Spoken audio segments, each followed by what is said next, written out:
Je vais vous faire un point sur la situation réglementation en 2013. À ce jour, elle est en train d'évoluer. Donc actuellement, la réglementation en vigueur, c'est le règlement 606/2009.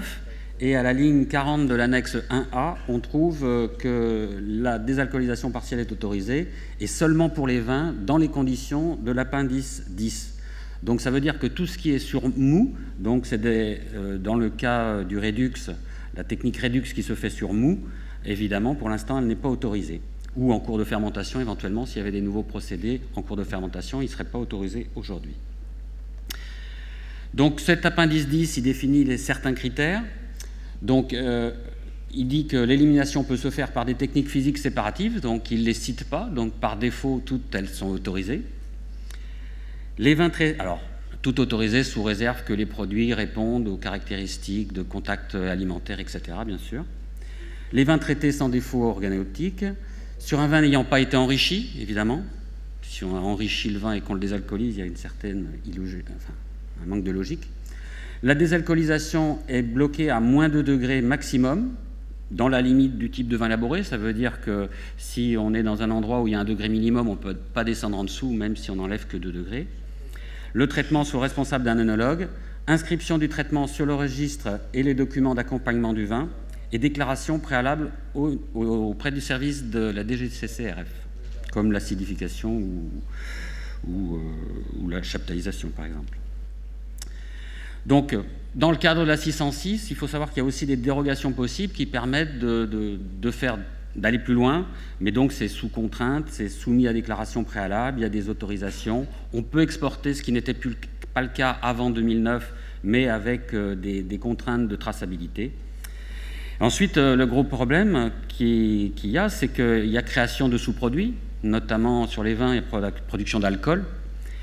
Et au jour d'aujourd'hui, à ma connaissance en tout cas, je ne connais pas de texte qui définit si l'alcool qu'on produit, c'est de l'eau de vie, de l'alcool agricole, de l'alcool industriel. Il n'y a pas de texte officiel de DGDDI là-dessus. Mais vous comprendrez tout de suite qu'il y a quand même une différence de prix dans ces différents types de produits et d'utilisation. Donc ça, c'est aussi un critère économique qu'on n'a pas pu évaluer parce qu'on n'avait pas de chiffres malgré nos demandes insistantes auprès des services des douanes. Par contre, donc, révision de l'OIV. Donc, bon, sans rentrer dans les détails, l'OIV, c'est un petit peu compliqué, mais il y a le code des pratiques œnologiques et le codex. Donc, c'est les deux textes. Donc, au niveau des pratiques, au niveau du code international des pratiques œnologiques, il y a une première partie qui fait des définitions. La deuxième partie qui traite des pratiques œnologiques, et chaque fois, raisin, mou, vins spéciaux, des fiches générales. La partie 3, c'est des guides de pratique et annexe, c'est des limites maximales. Donc, en 2010, est apparu des nouvelles résolutions qui introduisent des fiches chapeaux sur les techniques séparatives utilisées pour le traitement donc, des mous et des vins, et notamment donc, une fiche qui est en dessous qui explique les techniques membranaires où apparaît la désalcoolisation partielle des vins. Ensuite, dans le code, on retrouve une fiche qui existait avant, mais qui a été modifiée. Donc, bon, c'est le chapitre 3.5.13, où désalcoolisation partielle, c'est remplacé par correction de la teneur en alcool des vins. Et il apparaît une petite différence, c'est la teneur initiale en alcool des vins traités peut être réduite de 20%. Donc, ça fait une petite différence par rapport à la réglementation actuelle, puisque pour 10 degrés, ça permettra d'enlever moins 2, mais pour 15, moins 3. Donc ça permet d'avoir une petite augmentation par rapport à la réglementation en vigueur. Et d'ailleurs, ces modifications vont être prises très très rapidement, notamment c'est incessamment sous peu, ça va être pris dans un nouveau règlement qui va paraître. Et il apparaît une nouvelle pratique œnologique, c'est la désalcoolisation des vins, donc supérieure à 20% de perte d'alcool.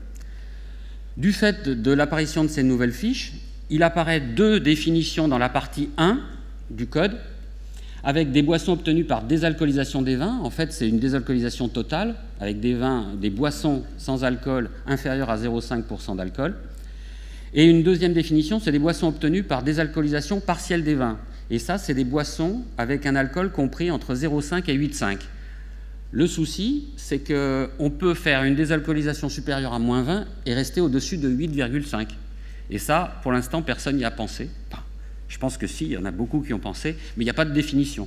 Donc quand il n'y a pas de définition, ça pose un problème parce que c'est des produits qui n'existent pas et normalement on n'a pas le droit de les faire. Donc il y a des discussions en cours et il est probable qu'on trouvera des solutions à partir de l'étiquetage. Pour les mous, on a un peu le même genre de modifications qui sont apparues. Une fiche générale qui parle de techniques séparatives, une qui apparaît au niveau des techniques membranaires. Et dans les techniques membranaires, on voit apparaître la réduction de la teneur en sucre.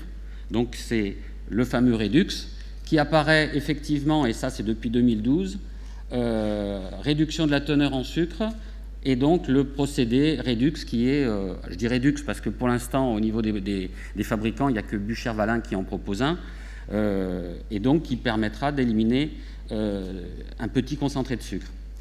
Par contre, là, au niveau, on utilise des membranes qui n'existent pas dans le code. L'osmose inverse existe dans le code, mais l'ultrafiltration et la nanofiltration n'existent pas dans le code. Donc il a fallu créer des fiches pour déterminer et qualifier l'ultrafiltration et la nanofiltration. Donc là, on en est en étape 5. Au mois de mars, il y aura une commission d'experts qui va sans doute passer la fiche en étape 7. Et l'étape 7, ça veut dire qu'on va passer en vote à l'Assemblée générale en juin. Et normalement, avec la nouvelle OCM, tout ce qui est voté au niveau de l'OIV doit, à plus ou moins long terme, passer au niveau du règlement européen. Ce qui veut dire qu'au niveau du système Redux, bon, au mieux, ça sera pour le millésime 2013, au pire, 2014. Voilà. Voilà où on en est.